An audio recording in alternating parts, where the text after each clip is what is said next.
in the grapeseed extracts. Very powerful. And experiments have shown that Chinese herbal formulas decrease amyloid beta levels that comprise the amyloid plaques associated with Alzheimer's. So the studies are there. We're just looking in the wrong place. And another one is Panax, P-A-N-A-X, ginseng. It also works. So a couple things that make a difference if you have someone in your family who has Alzheimer's. And finally, the alcohol industry's health campaigns missed the mark by a long shot. University of Connecticut, and this was published in the British Medical Journal, the alcohol industry's social responsibility schemes strengthen their own commercial interest while failing to reduce harmful alcohol use. That's according to the latest study. I'm sure you've all seen the ads. They're very sexy, and it's all based upon you're going to be a more interesting person, a more valued person if you drink. But it's not true. You're going to be a more sick person. You're going to be prematurely aging your body. Just something to think about because we've been lied to so often. Finally, if you have lymphoma, there's what is called diallyl, D-I-A-L-L-Y-L, trisulfide, T-R-I-S-U-L-F-I-D-E. That's in garlic, and that induces programmed cell death of the cancer cells in lymphoma. And that's good. This was done at Kyoto Pharmaceutical University. So, once again, garlic and all those little sulfides make a difference. And that's why having garlic on a regular basis can help prevent cancer and be one of the tools we use when we have a cancer. That's the latest on health and healing. We are 16 minutes into our program. We're going to take a break and come right back. Please stay with us.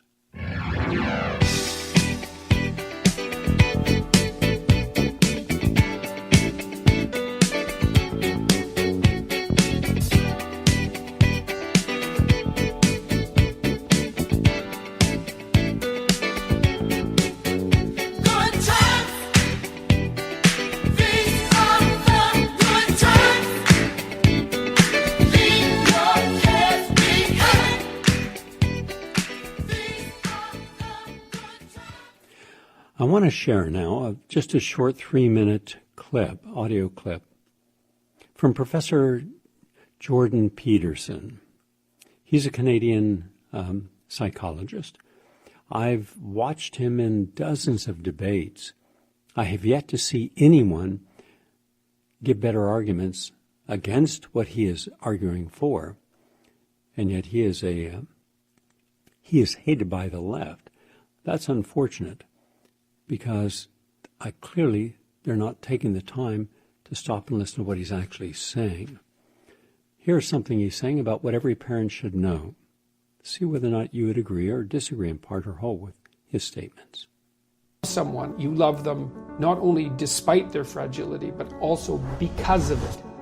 They wouldn't be who they were if they weren't fragile and limited in their particular way. When you have a sick kid, it's like, oh my God, how can the world be constituted so that a child can unfairly suffer in this manner? You can't have them being vulnerable and cute and interesting and small and needing care but striving to develop and grow without them also being prone to pain and destruction and vulnerability. Yeah. And then what do? You teach them to be strong. That's what you do. You don't get rid of the vulnerability. You teach them to be strong. You don't protect your children. In fact, you do the opposite. You expose them to the world as much as you possibly can, and you make them strong.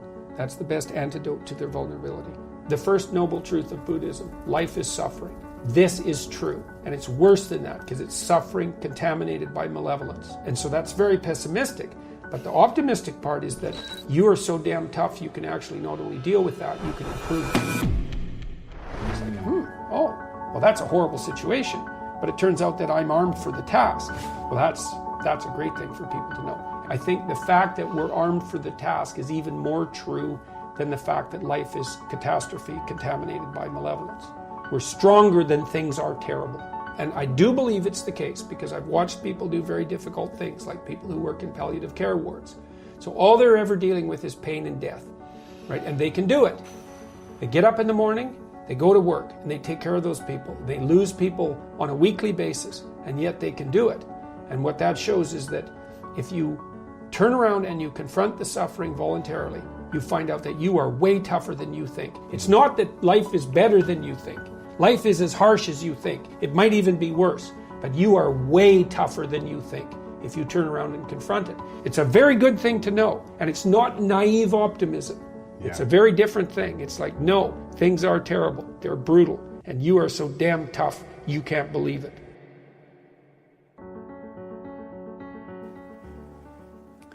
When I think of situations like that, I look at it a little differently. And I look back and I look forward and I think, well, I can't control the future and I can't change the past, but I can learn a lesson from it. Just imagine how many times we had an opportunity to go someplace, to see something that was utterly unique and different, to experience a different culture, different views, different food. But we gave ourselves an excuse that we were so indispensable to the moment we were in our work, that everything else we wanted to do that would have brought some depth and balance to our life, we sacrificed. And then the day comes when opportunities have passed. And that's unfortunate. When I'm taking care of a little vulnerable animal, and that animal was abandoned by its mother for whatever reason, and it has no comprehension of its own security except what you provided. So all those hugs and kisses, all the little stroking and the tender voice sharing that vibration, it begins to trust you. You become its surrogate parent. Then you ask yourself, would I just allow this creature with only just a small amount of input to go back out into the world? It'd be extremely vulnerable.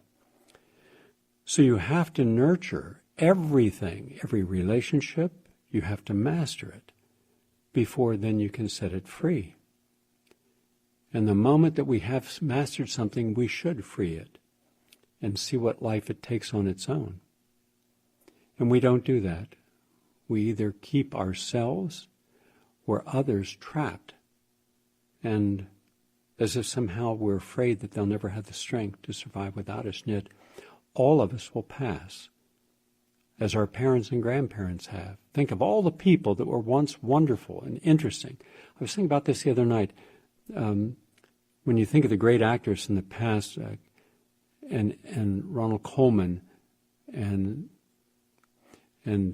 Laurence Olivier, Lawrence Burton, Richard Burton, and all the great women, Norma Shear, they all were wonderful. They had their life, they had their children, they had their families, they had their career, then they retired, then they died. They all passed. Only one or two are still alive. And society's forgotten them because they're no longer in the spotlight. But even the people right now who are so important and on everyone's invite list, the day will come when they're not. So everything that we value in life we'll lose sooner or later. So why don't we spend some time really focused upon what we have in the moment we have it and appreciate it and cherish it? I think that is so important. And we don't take that time. As a result, we take our relationships for granted. We take the people who befriended us for granted. We take our health for granted. We take our environment for granted. And we shouldn't. Never take anything for granted. Because then you're going to be one of those people looking back and saying, wow, if only. And that was my final thought on the hospice care. One of the feedbacks that I get from nurses is, what does a person say at the end of their life? And they all say the same thing, if only. If only I'd have done it differently. All of them. That meant that they were good citizens, good fathers, good husbands, good mothers, good aunts, good sisters and brothers. But that didn't mean that they were right for themselves. They didn't necessarily choose the life that they ideally would have if they had freedom to do so. That's not the power of our conditioning. So at the end, when they can't offend anyone, when they're going to say their last true thing and then step out of life, they tell us, if only. Well, I don't believe in this with only business. Do it today. Reconnect with your friends, reconnect. If you've made mistakes in the past, go back and apologize for those and explain why you made the mistakes you made and that could have ended relationships and ended opportunities and didn't take opportunities. And at least see if you can learn the lessons. If we learn a lesson, then we're stronger. People who train for the marathon, and we've trained over 32,000 people to do the New York City Marathon, every single one finished. I can assure you, none of them thought they could do it at the beginning of the training, when they could only walk a block. And at the end, when they did 26 miles, they weren't afraid to do anything. They were stronger than what they had imagined. And think of the people who are the most likely to survive the future. Those who have been living in bubbles, fully insulated, never having to be responsible for their mistakes, or those who've had to pay for their mistakes. Those who've seen life up close in its most brutal, harsh, and demeaning factions. Who's going to survive? Who will have been closest to the truth and understand it? Versus those still living with illusions and more interested in who's going to take responsibility for their bad choices or save them the next time they make a mistake. So in that respect, I believe that what Jordan Peterson said makes a great deal of sense. Now, before we go forward, I want to give you just the first part of what's going to be an extremely interesting lecture series. And we're only playing a bit each day for the next 5 days. Again, this is from Professor Peter Goetschi, and he is an MD, PhD, and one of the most respected ethicists, clinicians, physicians in the world. Now, I interviewed him and I filmed him, but I want you to hear what he's saying before a group of young medical students, at least for part 1. And then if you have some questions about it, please feel free or comments to call in at 888-874-4888 and share your points of view. The Cochrane collaboration in 1993, and he is now director of the Nordic Cochrane Centre. He's also professor, which I feel is the right one. Okay, I'm a researcher, and the views I present today do not represent those of any organization. They're, of course, mine, but they are based on science. They don't come out of blue air. Thin air, that's what you call it. Now, it's depressingly easy to get a diagnosis of depression. In America, they say that 10% are depressed at any given time, but it doesn't take much to be depressed. If you have less interest in doing things you usually do in 8 days out of 14, plus one additional symptom, which can be difficulty sleeping, difficulty eating or overeating, which most Americans do, or running around more than usual, which could be because you just got a big grant for your research. But apart from joking with it, it's that serious. Imagine a boy whose sweetheart left him. How do you think his next 14 days will be like? Miserable. He can't sleep, he can't eat. Bingo, you have a diagnosis of depression. What happens next? He will likely get a pill if he looks up a GP or a psychiatrist. Now, one of the things that have been criticized a lot about DSM is how they look on bereavement. In the DSM-3, you were allowed to feel sad for 1 year before you got a diagnosis of depression. Then it became 2 months, and then 2 weeks. So I wonder, why not 2 days in the next edition?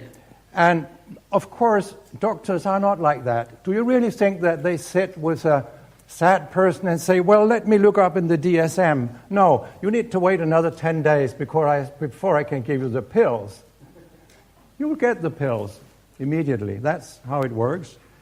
And why cannot the psychiatrists get enough? I hear them complaining about they have too much work to do. Yes, because they turn a lot of temporary problems into chronic ones with their drugs. Of course they have too much to do. If they use drugs far less, I think we would have enough psychiatrists. Now, do they have any benefits? There was a huge